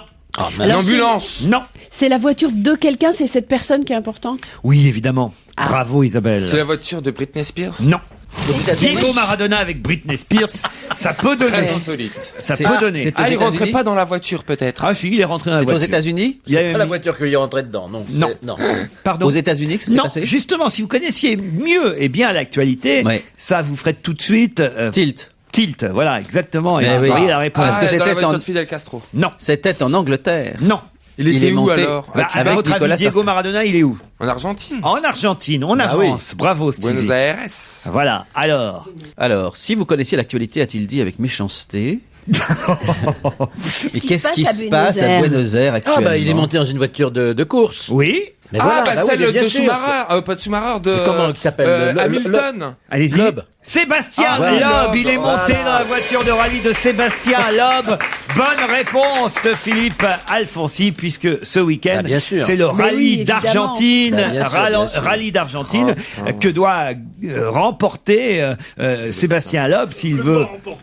Que sera que sera? Les alcooliques anonymes ici. Et là-bas, il chantera Argentine, Argentine, c'est l'amour qui vient dans ce pays. Argentine. Non mais, Sébastien Loeb, d'abord, il devient de bonne godasse, mais je suis pas sûr. Je suis pas sûr quand même qu'il va gagner. On gagne pas à tous les coups. Le sport, c'est pas une mécanique. Enfin, il est quand même 4 fois champion du monde. Le sport automobile, c'est un peu plus une mécanique déjà. Et puis, c'est un sport mécanique, d'accord. On a une photo, regardez dans l'équipe, de Diego Maradona avec la combinaison rouge. Il a pris la place du monégasque Daniel Elena, qui est d'habitude le copilote de Sébastien. Tu sais pourquoi il a pris Maradona? Non. Pour qu'il lui apprenne à jamais dépasser la ligne blanche. Le rallye d'Argentine, c'est un des sujets, j'imagine, sportifs qu'on va aborder au téléphone avec Roger Isabelle. On va voir Roger Isabelle, ça me fait plaisir. Ah oui. Il est feignant, mais je l'aime bien. Roger Isabelle, bonjour. Bonjour. Vous allez bien? Très bien, et vous? Pas mal. C'est que Pierre Bénichou était impatient de vous entendre. Ah bon? Ah oui. Il a dit Roger Isabelle, il travaille autant que moi. On sent qu'il y a des chouchous dans cette émission. Autant dire que je suis pas un feignant. Exactement. Il a bien compris. C'est ça. Peut-être, Roger, que vous pourriez même embaucher Pierre Bénichou dans votre société de consultants. Mais je suis sûr qu'il serait un excellent conseiller. J'ai lu ça dans l'Équipe Magazine. Vous offrez désormais aux footballeurs professionnels, via leur club, des cours de training audiovisuel. Oui, exactement. J'ignorais. Oui. Ils en ont besoin? Pour certains, oui. Pour d'autres, non, pas du tout. Ça veut dire, par exemple, vous leur dites, faut pas dire, le match a été dur en première mi-temps, mais en deuxième... et à partir de là, il y a un certain nombre de tics de langage à corriger, mais il faut prendre match après match. Ouais, voilà. Alors, celui qui est bon, qui a besoin de personne, quand même, c'est Zinedine Zidane, lui. Chaque fois, c'est une conférence, c'est formidable. Mais tu sais bien comme tel. Vous savez, quand il a donné sa dernière interview, etc., à Michel Denisot, moi, j'ai été frappé par par justement le manque de travail. Et je ne comprends pas que ces conseillers ne l'aient pas un petit peu préparé à cette interview. Vous avez absolument raison. Je sais pas si le fait que j'ai eu la même idée que vous prouve que vous avez raison, mais j'ai été aussi, je me suis dit, comment un type qui gagne tellement d'argent, qui a tellement de possibilités, qui a pas grand chose à faire ces jours-ci puisque c'était la fin de sa carrière, qui vient se justifier d'un truc qui va rester dans l'histoire du sport, à savoir pourquoi est-ce que j'ai donné ce coup de tête, est-ce que j'aurais dû, et est arrivé comme ça, vraiment les chaussettes tombantes. Pas conseillé. Pas conseillé, alors qu'on l'aurait fait apprendre 3 phrases, il aurait pu s'en tirer avec eux. Ou lui faire la même chose à Blanc juste avant, ce que font tous les hommes politiques ou les hommes d'affaires qui vont être interviewés. Qui vous avez comme client alors parmi les footballeurs? Pour le moment, je n'ai comme retour qu'un retour du football club de Metz et du bon président Molinari. Metz, ça tombe bien parce qu'ils ont été sanctionnés pour l'affaire Wadou. Ouais. Qu'est-ce que vous en pensez alors? Écoutez, je trouve ça à la fois sévère. D'abord ils ont fait appel. Je trouve ça à la fois sévère. Mais en même temps, je me demande s'il faut pas faire preuve vraiment de sévérité pour ces choses-là. Rappelons que c'était le match Metz-Valenciennes pendant lequel le joueur était allé jusque dans les tribunes se plaindre contre un supporter qui l'avait traité, même si ce supporter dit depuis que c'était à un autre que ça s'adressait. C'était pendant le match Metz-Valenciennes. Et l'arbitre n'était pas intervenu. Voilà. Et lui avait été expulsé par l'arbitre en plus. Voilà, parce qu'il était monté dans les tribunes, s'expliquait avec un type qui venait de lui proférer des menaces racistes. Non, qui faisait le singe, il paraît. Total, il y aura un match qui se jouera à huis clos, c'est ça? C'est ce qui leur pend au nez, et puis ce qui inquiète beaucoup Carlo Molinari, c'est que le président de Metz, ça pourrait être un match FC Metz Olympique de Marseille. Vous imaginez le manque à gagner au niveau de la recette pour le FC Metz. La finale de la Coupe de la Ligue, samedi à 20h45 sur France 3, Paris Saint-Germain Lens, sur Europe 1, commenté ici, à partir de 21h, évidemment, par Jean-Charles Banoun, Damien Gourlet et Giroud, notre Giroud national. Ouais. Alors, PSG peut sauver sa saison en remportant la Coupe de la Ligue? Il va être un petit peu gêné, Giroud, parce qu'il faut pas oublier qu'il a été l'entraîneur de Lens en début de saison. C'est vrai. C'est un peu la finale des Desperados, on dit. Vous dites, c'est ça? C'est comme ça, on dit? Desperados, c'est Seigneur. C'est Desperados. Parce que Lens est 17e à 2 points de PSG, qui est le premier club relégable. Et pour une fois, la finale de la Coupe de la Ligue va prendre du relief. Et il n'est pas impossible que le vainqueur donc descende en Ligue 2, ce qui signifierait que ça ne serait pas la première fois qu'un club de Ligue 2 jouerait la Coupe de l'UEFA la saison prochaine. Ce qui signifierait aussi le manque d'importance de la Coupe de la Ligue. Exactement. Téléfoot, ce week-end, pour parler aussi du sport à la télévision, sur TF1 de 11h à 12h. Téléfoot sera entièrement consacré à un hommage à Thierry Gilardi, le commentateur décédé cette semaine. Oui, ils vont consacrer, comme l'a fait le grand journal de Denisot cette semaine, ils vont consacrer toute l'émission à leur ancien présentateur, à notre copain, dont les obsèques auront lieu lundi à Montfort-l'Amaury. Un peu de natation avec l'affaire de la combinaison Speedo, puisque manifestement, elle réussit à tous cette combinaison, puisque l'Australien Sullivan, qui hier a battu le record du monde du 50 mètres, détrônant déjà le record d'Alain Bernard sur 50 mètres, il a toujours celui du 100 quand même, eh bien, il a aussi, lui, la combinaison, la fameuse combinaison, la même. Exactement, et il y en a une autre aussi, c'est Elizabeth Layton, qui vient de battre la fille, la nageuse australienne qui a battu le record du monde du 100 mètres nage libre féminin, ce qui est monstrueux aussi comme performance. Il paraît qu'il faut un quart d'heure pour enfiler cette combinaison. Oui, c'est très délicat, et c'est surtout au niveau des hanches. Plus que pour Mireille Mathieu. Ça, c'est pas gentil. Non, mais en fait, c'est une espèce de combinaison comme ça. C'est une espèce de deuxième peau. Faut un quart d'heure pour autre chose. Faut un quart d'heure pour enfiler Mireille Mathieu. À mon avis, il faut bien 40 ans même. Je me suis trompé, excusez-moi de me dire, c'est moins que pour Mireille Mathieu. Je suis quand même un gentleman. Alors, 15, c'est quand même dingue parce qu'en fait, le 50 mètres, c'est moins de 50 secondes, le 100 mètres, c'est moins d'1 minute, et il faut 15 minutes pour enfiler la combinaison.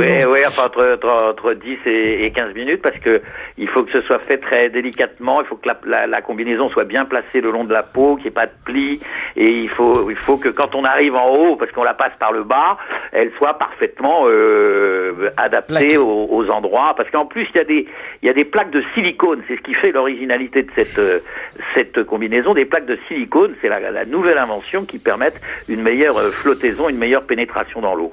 Avant de vous prendre au téléphone, on disait 2 mots du rallye d'Argentine qui doit être remporté ce week-end par Sébastien Loeb. On a même vu dans l'équipe, effectivement, Diego Maradona tester la voiture aux côtés de Loeb. Vous avez vu ça aussi, Roger? Ouais. Eh ben, il faut avoir le cœur bien accroché, je peux vous dire. Parce oui. que qui n'a jamais roulé à côté d'un pilote de rallye ne peut pas imaginer la terreur qu'on peut connaître à bord d'une voiture.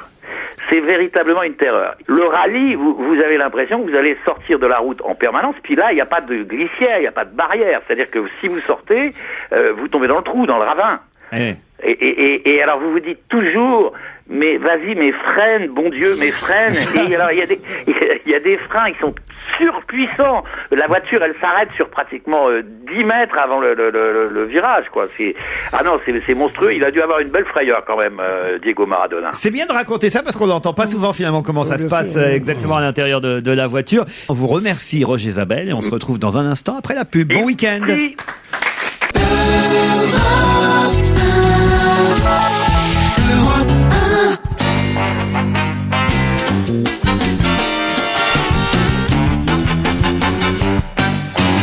Allez, une petite question qui concerne Michael Jackson, qui fête les 25 ans, vous le savez, de son mythique album Thriller. Et je ne sais pas si c'est à l'occasion de ses 25 ans, mais Michael Jackson a le droit à, et je crois que c'est la première personnalité qui a ça, à quoi qu'il représente. Bon, certains ont leur statue au musée Grévin, d'autres ont... Lui, il a le droit à un hamburger. À son effigie. Non, pas un hamburger. Ça, il y en a eu déjà. Un billet. Même Coé, il a eu, alors. Une place, une rue? Non, pas une place, pas un une billet, rue. un billet. Pas un billet. C'est en plusieurs exemplaires, enfin, c'est démultiplié après. Démultiplié, plein de gens pourront l'acheter. On pourra l'acheter. On peut le mettre chez soi, c'est quelque chose qui décore. Est-ce que j'en ai... Vous, non, pas vous, mais est-ce que j'en ai chez moi avec d'autres que lui, en quelque sorte, en effigie? Vous, j'en sais rien, Gérard, mais une médaille. Vous avez eu des enfants. Un disque.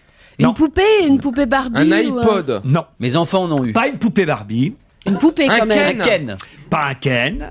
Un Télétubbies. Un autre personnage. Pas un Télétubbies, mais on commence à... Qu'est-ce qu'ont tous les enfants? Un soldat de plomb? Pas un soldat de plomb, ça c'était votre... Un nounours. Ça c'était votre époque, l'époque d'après. Non, les Playmobil. Les Playmobil, voilà. bonne réponse de Stevie Boulet. Un Playmobil. Voilà, c'est pas mon époque ça, donc je pouvais pas C'est trouver. incroyable. Un Playmobil Michael Jackson. Voilà, le jouet à la mèche, le chapeau et les grosses chaussettes blanches de l'original. Les jambes en plastique comme l'original. Voilà. Le Clicky, le Playmobil. On dit Clicky aussi, hein, c'est ça, c'est une autre marque peut-être. Ouais, je sais pas. En tout cas, c'est la même chose. Il y a la photo? Ah bah oui, il y a les photos des Je Playmobil. vais paraître réactionnaire encore une fois, mais qu'on laisse ce type faire des jeux pour enfants.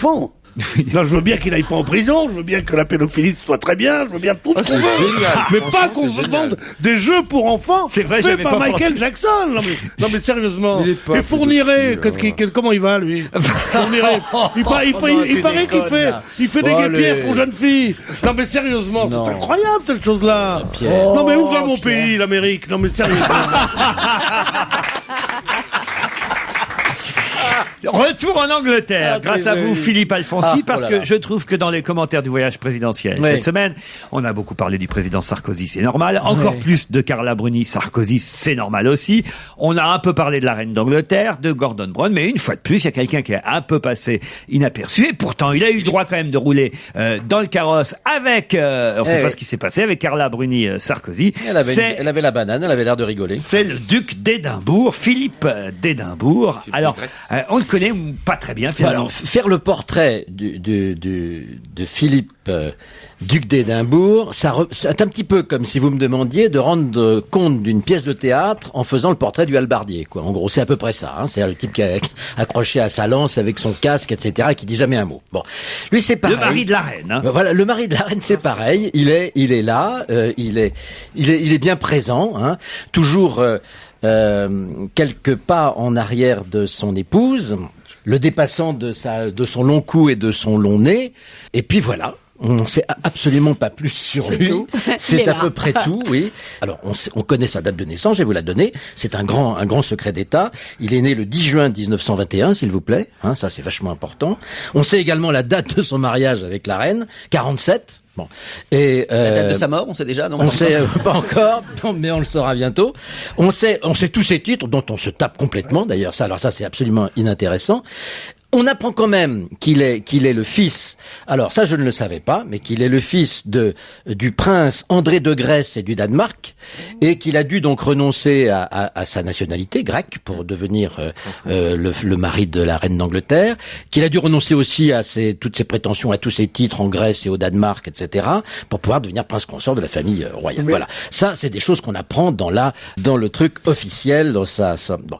Mais pas de panique, hein. Il c'est quand même pas tout à fait un prince non travailleur immigré qui est là. Non, il est quand même par sa maman dont je ne savais pas non plus qu'elle s'appelait Alice de Battenberg et qui est une Mountbatten. Et oui, donc c'est le neveu de Mountbatten. Voilà, donc c'est le neveu de Mountbatten. Donc il descend du roi Édouard VII. Donc descendant du roi Édouard VII, il est à la fois le mari et le cousin de son épouse, la reine. Voilà, bon. Vous suivez, là? C'est passionnant, hein. Ah, mais c'est pour ça qu'ils ont tous l'air un peu gogolitos, les enfants. Ils sont un peu mélangés. Bon. Mais on sait également qu'il a été officier de marine dans la Navy pendant la guerre du Pacifique, et puis c'est tout. Mais alors, pour le reste, rien d'autre. Et vous pouvez toujours chercher, vous ne trouverez rien.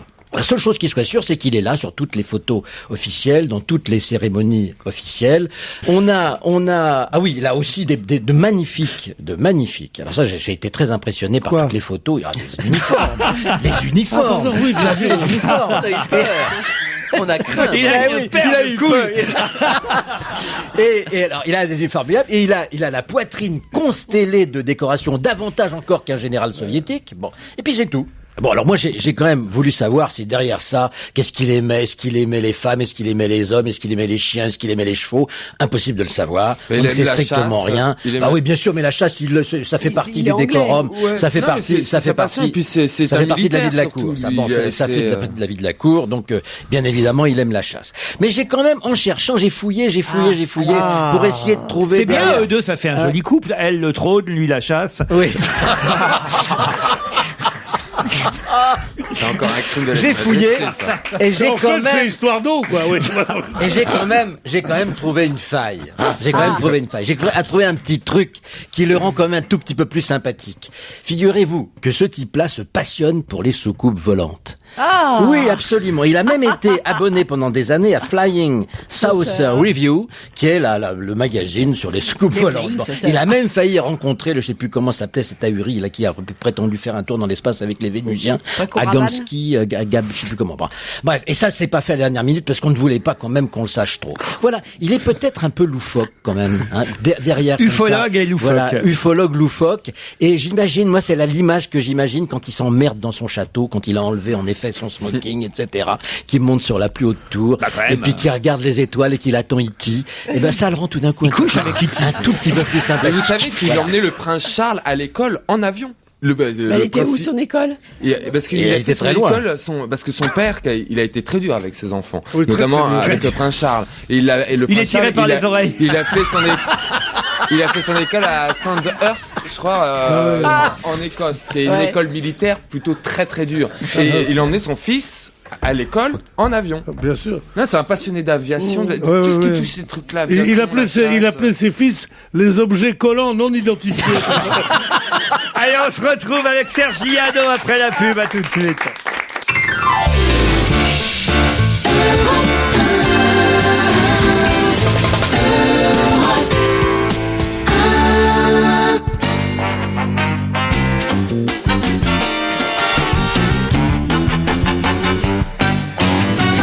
Bonjour Serge Liado. Bonjour Laurent Ruquier, bonjour à tous. Pierre Bénichou, Philippe Alfonsi, Isabelle Motro, Stevie et Gérard Miller, tous ici présents, aiment bien le vendredi que vous abordiez en chanson, non pas en chanson, mais en chanson aussi puisque vous êtes chez vous, remarquez. C'est vrai. En chanson et en chanson, les sujets tabous que parfois certains auteurs-compositeurs ont osé aborder. Alors, vous avez fait des tas de sujets tabous intéressants. Cette semaine, c'est encore un peu plus osé peut-être que d'habitude, puisque Ce sont des sujets de société. Oui, je voulais parler aujourd'hui de la virginité. La virginité à travers la chanson. On est compte un peu éloigner les oreilles chastes, mais tout de même, je vois que ça peut être instructif. je vois que dans votre liste, quand même, Maxime Le Forestier, Renaud, Georges Brassens, Sylvie Vartan. Non. Si. Oui, Sylvie Vartan, oui. Oh, ben, je peux expliquer pourquoi. Vous savez, dans la chanson La plus belle pour aller danser, il y a, c'est un peu subliminal, c'est dit d'une manière poétique. Vous savez qu'elle a été écrite par Charles Aznavour. Et, il y a une allusion à la virginité. Vous faites bien attention. Tu peux me donner le souffle qui manque à ma vie dans un premier cri de bonheur.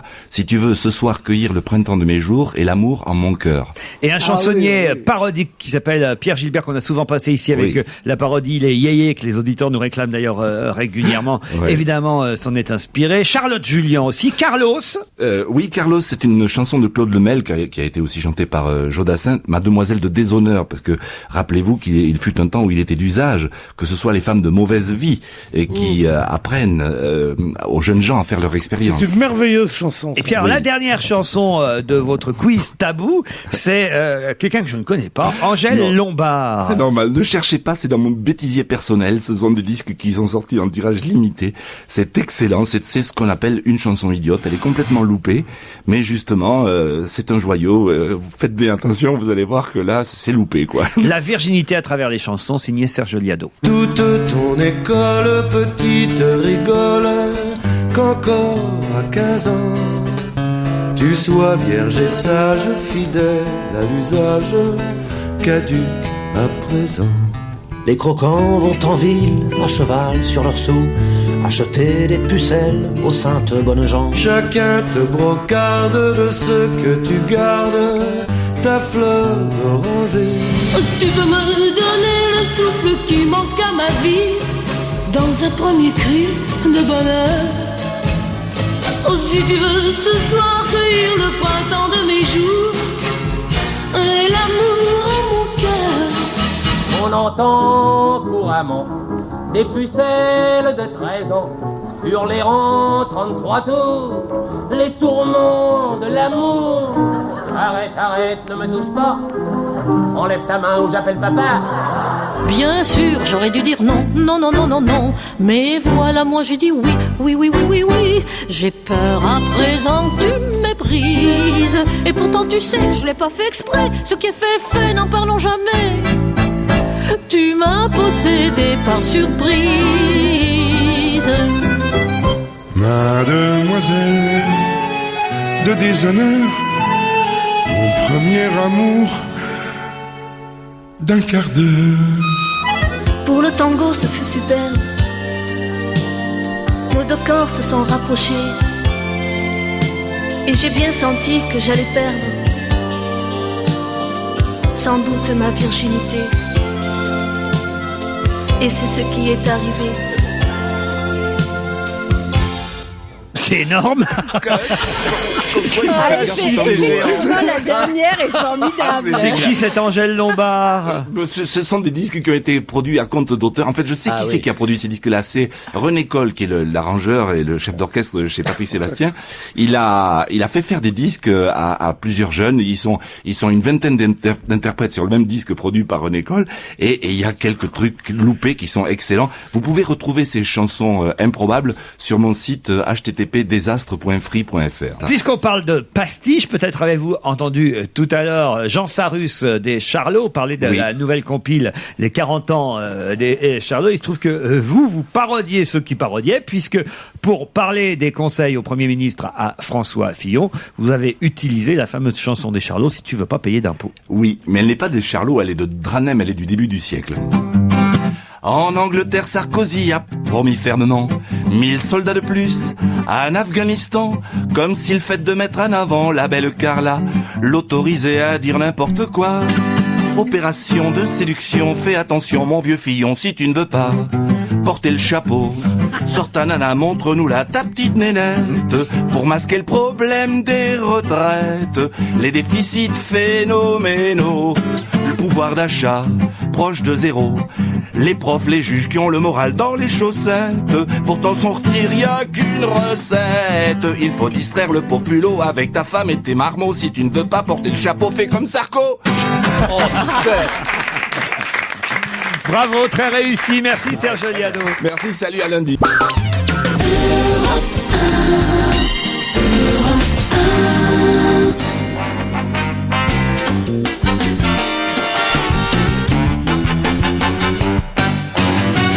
Le livre de la semaine, ce vendredi, il s'agit de Julien Letrouvé, colporteur, un livre signé Pierre Sylvain, édité chez Verdier. Il s'agit d'un roman. J'ai l'impression, comme ça, à voir vos têtes, que ce roman n'a pas fait l'unanimité. Par qui je commence? Peut-être par Stevie. Vous savez que j'adore cette petite chronique. J'adore lire les livres. Cette grande rubrique, vous voulez dire? Ouais, enfin pour moi c'est, pour moi c'était énorme de dire ce que je pense d'un livre. Enfin bref, mais c'est la première fois que ça m'arrive. C'était l'angoisse ce livre. Il m'est vraiment tombé du main et je me disais, des mains. allez, je suis en page 32. Allez, un effort. Et je peux pas. Franchement, c'est l'horreur. Alors c'est l'histoire. On va quand même dire. Enfin, on raconte le début. Hein. Donc au moins, on est sûr que vous raconterez pas la fin. Ah bah ça c'est sûr, parce que franchement j'ai pas fini, mais c'est bien la première fois que ça m'arrive à ce point-là quand même. Donc c'est l'histoire de Julien Letrouvé, donc c'est un orphelin, donc on est à l'époque de la Révolution, on est en août 1792 de mémoire, nous sommes dans l'est de la France, à Valmy. Il ne sait pas lire, mais il est amoureux de la lecture, parce que quand il était enfant, il vivait dans un petit village, et il y avait une femme qui lisait de la bibliothèque bleue. Non mais je suis le seul à l'avoir lu en fait. Non, vas-y, c'est toujours ça. Non. Vous savez que si, quand vous dites une connerie, hein, on n'hésite pas à vous couper, alors si on vous coupe pas, c'est que ça marche. Et il lit la bibliothèque bleue parce que c'est vrai que c'est un romantique dans le fond ce personnage.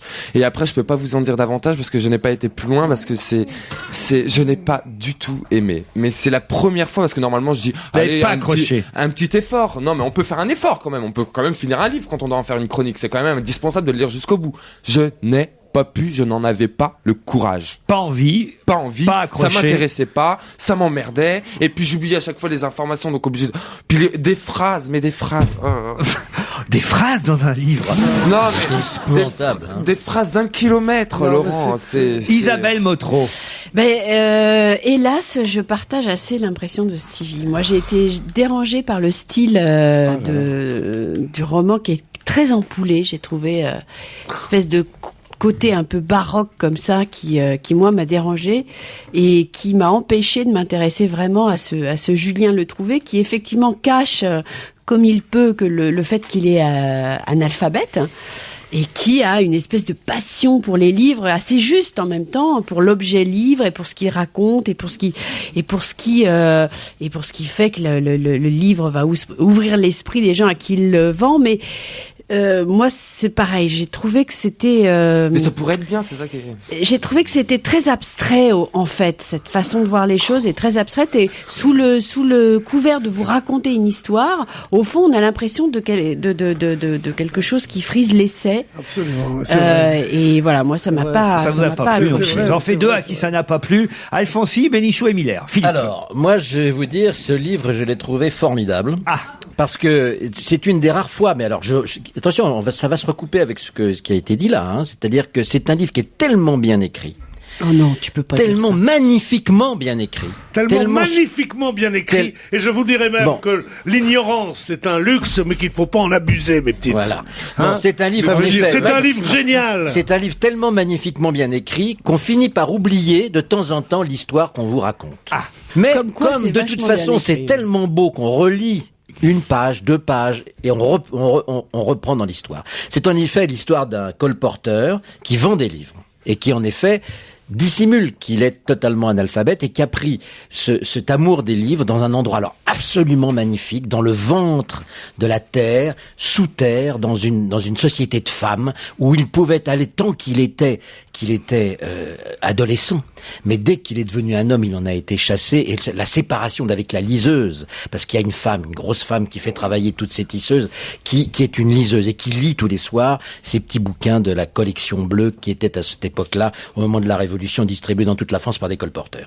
Et il a un amour des livres comme ça à travers la voix de cette femme, et tout le long il va essayer de retrouver cette femme. D'ailleurs, je ne vous raconterai pas la fin, qui est fort belle aussi, mais sa véritable rencontre est avec un déserteur de l'armée prussienne qui n'a pas participé à la bataille de Valmy, qui, comme vous le savez, a été remportée par les troupes républicaines, et où, au passage, d'ailleurs, l'auteur glisse une petite perfidie historique en disant qu'au fond, attendez, y a-t-il vraiment eu bataille entre le duc de Brunswick et puis Dumouriez, qui étaient tous les deux francs-maçons? Est-ce que par hasard ils ne seraient pas l'un et l'autre entendus pour laisser passer les idées nouvelles, etc. Bon.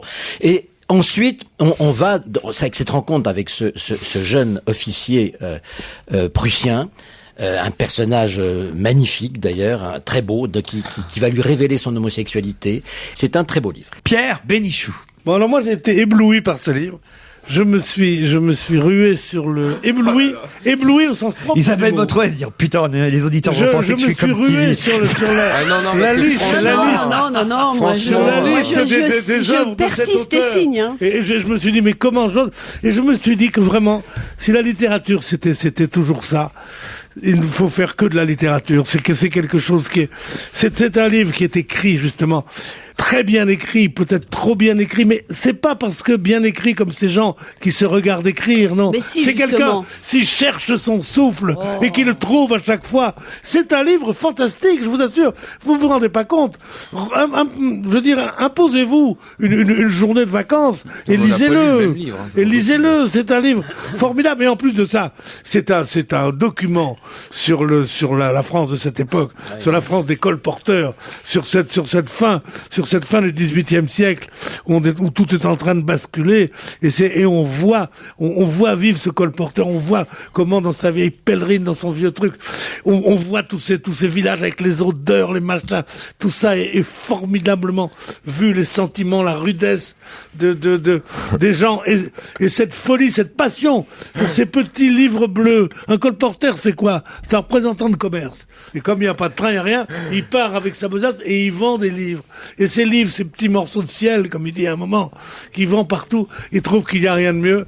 Seulement, hélas, il ne sait pas lire. Et c'est l'ancienne société qui est en train de découvrir, avec la Révolution, peut-être ce que va être le monde. C'est un ami à vous, non? Non, je ne sais même pas qui c'est. Je ne sais même pas quel est son âge. L'éditeur. Pardon? L'éditeur est un ami à vous? Non mais Stevie, il peut arriver de temps en temps que des livres soient bien écrits. Mais écoute, je suis ça peut arriver. Je dis du mal de tout le monde. C'est incompréhensible. Je dis du mal de tout, mais c'est incompréhensible pour les gens qui n'ont pas dépassé la classe de 5e.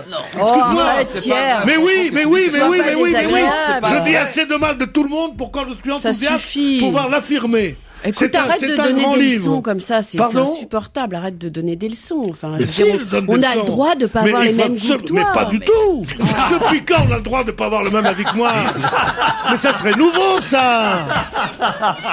Il y a des fois, sur un match du Paris Saint-Germain, je peux dire, ah oui, t'as pas le même avis, d'accord. Bon. Mais pas là-dessus. C'est une évidence. Alors, puis-je donner mon avis? Oui, Gérard, dernier. T'attendons. C'est évidemment un très, très, très, très, très beau livre. Mais je comprends parfaitement. Ça me fait chier, je crois plus à ce que j'ai dit. Je comprends parfaitement, mais sérieusement, qu'on soit absolument dérouté. C'est un livre totalement improbable. C'est même insensé par certains côtés qu'il soit publié. Il faut imaginer cet homme qui ne traverse pas seulement la France de la fin du siècle dont on a parlé, qui traverse finalement la littérature. C'est un livre sur la langue française. Donc c'est vrai que l'histoire est très secondaire. On peut l'aimer, mais elle n'est pas décisive. Mais par contre, c'est un livre sur la langue, sur la littérature. C'est une très jolie image que ce type qui ne sait pas lire, avec sa petite caisse de bouquins, qui traverse non seulement la France de la fin du XVIIIe siècle, mais qui traverse toute la littérature. Il y a donc plein de réminiscences. Il y a Stendhal, sans arrêt, on évoque. Et quand il voit 80 ans plus tard, Rimbaud qui prendra le même truc que lui. Mais bien sûr, qu'il croit sur la donc il faut le lire presque comme un livre poétique. Écoute, on peut pas aimer que Preminger. ma Non, petite. mais arrête, Mais je comprends, Stevie, suis pas c'est vrai bête. que c'est un livre absolument déroutant. Cet auteur, je me suis renseigné dessus, je ne le connaissais absolument pas, mais ça a l'air d'un type extrêmement mystérieux. Ce livre est resté pendant plusieurs années sans être publié parce que l'éditeur avait le sentiment qu'il tenait à la fois un bijou, mais que c'est un petit peu comme Millennium ou un petit peu comme Le Hérisson. On se dit, est-ce que le bouche à oreille va fonctionner? C'est un livre qui se vend apparemment très doucement, mais sûrement. Donc c'est un livre de passion, c'est un livre étrange. Tel que vous en parlez, je sens qu'on va le retrouver dans les best-sellers bientôt. Ah, moi, j'en suis sûr. C'est curieux comme Je livre. suis sûr, C'est un livre marcher. sur la langue. Ça Je va te comprends marcher, en vraiment, plus. je plaisante pas du tout. C'est un livre difficile parce que enfin, l'histoire est quand même ténue, faut pas exagérer. C'est pas, c'est un Je vous homme jure qui que marche. j'ai Un pas eu homme de marche. difficulté à le lire et je suis très Non, mais feignant dans mais la c'est un lecture. très joli livre. Je t'assure, Mais c'est un moi, livre très ce étrange. qui m'agace, c'est quand je vois les recettes d'écriture et que je me dis, ah oui, ça, je sais comment il fait. Ah oui, ça, c'est ça. Et j'en peux plus avec des mots nouveaux, des machins, tandis que là, c'est un livre d'un classicisme absolu Oui, c'est très classique. d'un courage inouï, parce qu'il y a des phrases qui n'en finissent plus, où tu rebondis, Écoutez, moi, je l'ai lu hier soir à minuit. Je suis resté dessus jusqu'à 5 heures du matin. C'est tellement court en plus. Ça a la politesse des grands écrivains. 160 pages, 114 pages. La politesse des grands écrivains. Mais oui, ceux qui t'écrivent de 800 pages font chier. Les Proust, les Balzac, Les Proust et les Balzac, là, les Joyce avec leurs petits écrivains avec de leur merde. Allez, je suis certain qu'il y a des tas d'auditeurs qui vont se précipiter chez leur libraire. Mais c'est bien, en même temps, Verdier, c'est un excellent éditeur, et tant mieux. Je veux dire, il faut découvrir Ça des s'appelle livres. Julien Le Trouvé colporteur, ça c'est le titre du livre, du roman. Pierre Sylvain, c'est le nom de l'auteur, c'est édité chez Verdier. Demandez-le chez votre libraire. On se retrouve dans un instant avec Monique Pantel.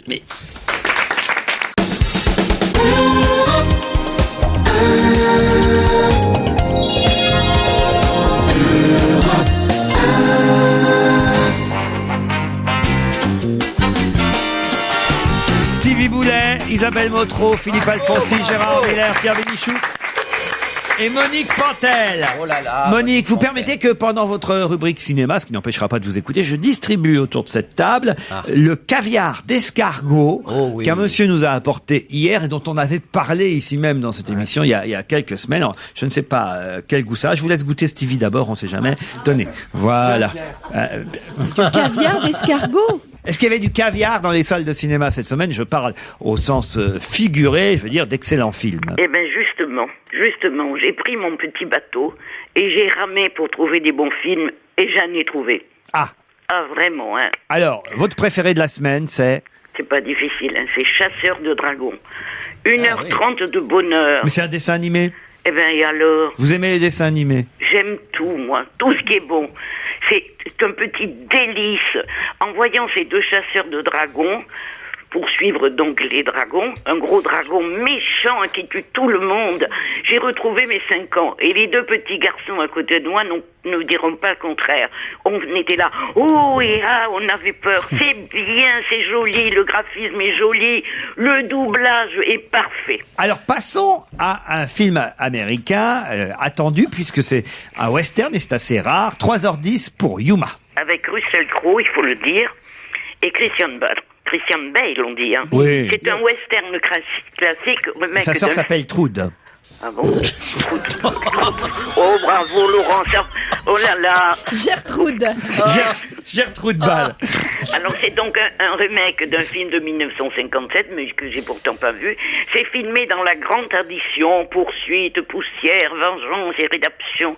C'est surtout la confrontation de ces deux grands acteurs, Russell Crowe et Christian Bale, dans un train. Le fermier, Christian Bale joue le gentil, le petit fermier qui pour $200 escorte dans un train Russell Crowe qui est une horrible créature qu'on va pendre. Christian Bale a amené son fils et pendant le trajet entre ces deux hommes que tout sépare, comme on dit, tout va changer. J'en dirai pas plus parce que la Motro m'engueulerait et aussi parce que je me souviens pas bien de la fin. Vous avez aimé ou pas? C'est beau, c'est un très beau film. La fin, c'est un peu embrouillé pour moi, un peu trop moraliste. C'est un remake. Signalons aussi que c'est un film européen. Isabelle Motro. Moi, j'ai beaucoup aimé ce film. Un film français. J'ai toujours rêvé d'être un gangster, réalisé par Samuel Benchetrit avec Anna Mouglalis, Édouard Baird, Roger Dumas, Jean Rochefort et quelques autres. On peut citer aussi les 2 chanteurs Arnaud et Alain Bachung. C'est Benchetrit et Choc. J'ai toujours rêvé de ne pas voir ce genre de film qui est pompé sur Jim Jarmusch. Oui. Et puis c'est en noir et blanc, donc ça a l'air intelligent forcément. Mais je tiens à avertir les gens, l'affiche qui moi m'avait attiré ne correspond en rien à ce qu'il y a dans le film. Il n'y a ni bébé, ni seins nus et ni revolver. C'est juste des sketchs débiles que Anna Mouglalis, qui est magnifique, qui est sublime, elle arrive pas à les éclairer, hein, ces sketchs. Mais il y a 2 Belges qui sont marrants dans un sketch. Ceux qui kidnappent la petite et qui ne veut plus les quitter. Je vous trouve un peu sévère parce que le film a un peu de mal à démarrer. C'est-à-dire que le premier sketch entre Anna Mouglalis et Édouard Baird, c'est un peu difficile. C'est un peu long, un peu lent. Benchetrit a un peu abusé des longs plans, comme on dit. Mais en revanche, à partir du 2e sketch, c'est-à-dire à partir du kidnapping des Belges, c'est très réussi. Le choc Alain Bachung et Arnaud, c'est très drôle. Et les 4 ou 5 papis avec Jean-Pierre Calfon, avec Jean Rochefort, Roger Dumas et Laurent Terzieff. Je dois dire, ça, c'est quand même... Il y a des scènes cultes dans ce film. C'est pas un mauvais film, hein, loin de là. Hein. Franchement, moi, en tout cas, c'est mon avis. Moi, je l'aime pas. Un cœur simple, c'est un autre film français réalisé par Marion Laine avec Sandrine Bonner, Marina Foïs et Pascal Elbé. C'est un très bon téléfilm, mais le cinéma n'est pas la télé et Flaubert n'est pas Maupassant. Vous voulez dire par là que, vous savez, on a Maupassant en ce moment qui cartonne à la télé, et là qu'on a fait un peu du Flaubert télévisé, quoi. Oui, c'est une servante qui a trop bon cœur, la Bonner. Elle a trop bon cœur. Elle se laisse marcher sur les pieds par sa patronne odieuse, Marina Foïs, on dit. Darling, qui était géniale dans Darling. Et elle est trop méchante et l'autre est trop gentille pour qu'on y croit. C'est dommage, hein. Parce elle est magnifique, Bonner, comme d'habitude. Mais on n'y croit pas. Moi, j'ai pas pleuré, j'aurais dû pleurer. Et Pascal Elbé dans tout ça? Eh ben, il est bien. Un film israélien, Beaufort. C'est génial. Ah oui? Ah, c'est formidable.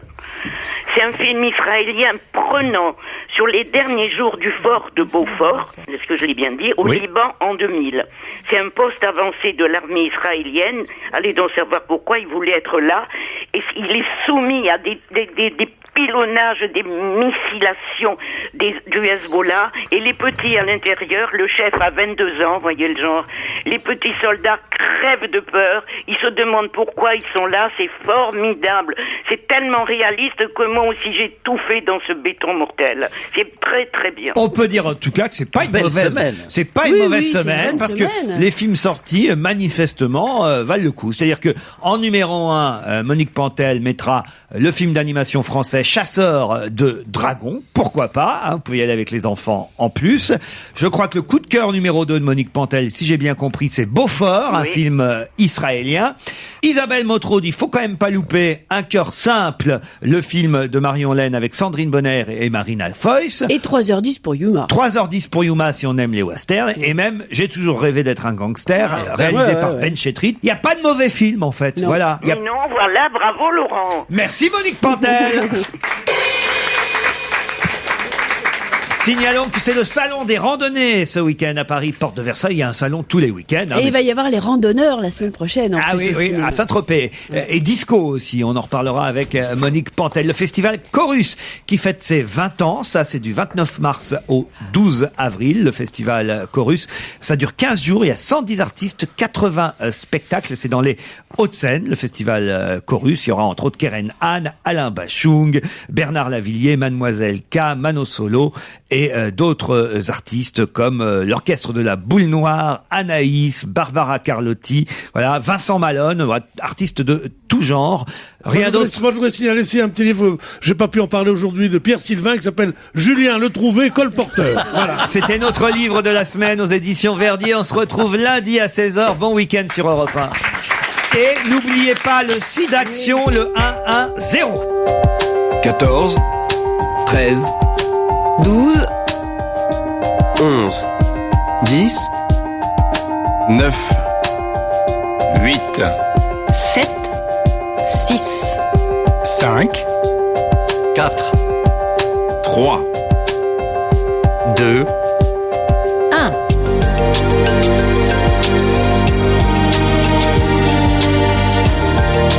Trois jours de solidarité pour les malades, les chercheurs, les associations. Nous comptons sur chacun d'entre vous. Faites votre don au 110. Merci. Retrouvez tout Europe 1 sur europe1.fr.